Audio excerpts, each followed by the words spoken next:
Mismong mga Chino'y nagulat nang biglang sabihin sa China ng Estados Unidos sasanayin na mga barko ng Pilipinas.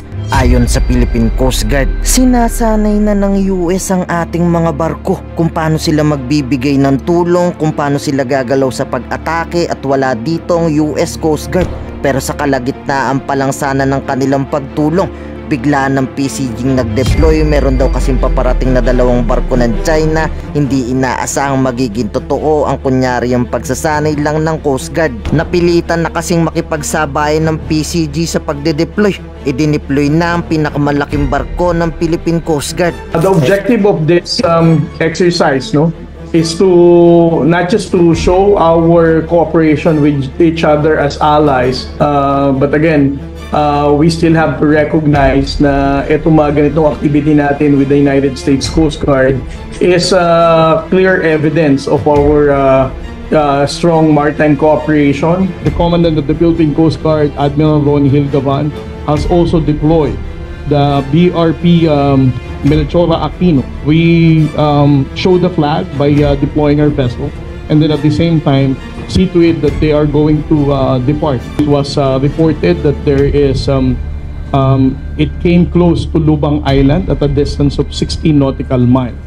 So that is also true in response to the incursive presence of the Chinese Coast Guard in Lubang Island. Pero paalala sa Philippine Navy ng PCG, hindi pa rin umaalis sa Skoda itong dambuhalang barko ng China na tinuguriang monster ship sa West Philippine Sea. Hindi daw kasi yan umaalis sa Skoda. Binabantayan nilang ating mga barko, baka maitayo daw sa West Philippine Sea. Confirm that as of 7:30 in the morning, the last image that I got from our Coast Guard personnel from 9701, the China Coast Guard monster ship remains to be inside the Skoda shoal. It never departed and still anchored there.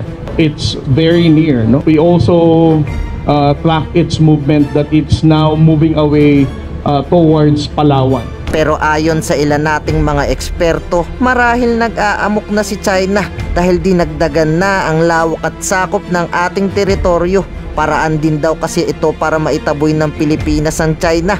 Gawin natin 400 nautical miles ang dating 200 nautical miles exclusive economic zone. Sinama natin yung sa Palawan, sinama natin yung sa Philippine Rise. Then maliwanag yung karapatan natin kung saan yung ating boundary, maliwanag yun na may batas tayo na kung saan tayo pwedeng maglayag, pwedeng mangisda. With that act, we're also now laying the groundwork for improving our law enforcement within these maritime zones. They're telling China we can conduct these naval drills, aerial drills, because these waters constitute the exclusive economic zone of the Philippines. So that is the strongest enforcement so far. Kaya panawagan sa atin ngayon ng China, bigla gusto nila sa West Philippine Sea makipag-usap ng matino. Mga kunyari ang makikipag-usap ng maayos, pero lolokohin nyo lang kami, China. Di nauubra sa amin mga luma nyong pakulo. Ayaw na makipag-usap ng mga Pilipino na ubos ng tiwala sa inyo, China. 两国同意进一步加强外交、海警间涉海沟通对话，共同维护海上局势稳定和中非关系大局。 Ngayon ikaw bilang Pilipino, ano ang masasabi mo at reaksyon sa balitang ito? Mag-iwan ka ng komento sa ibaba at atin pong babasahin isa-isa.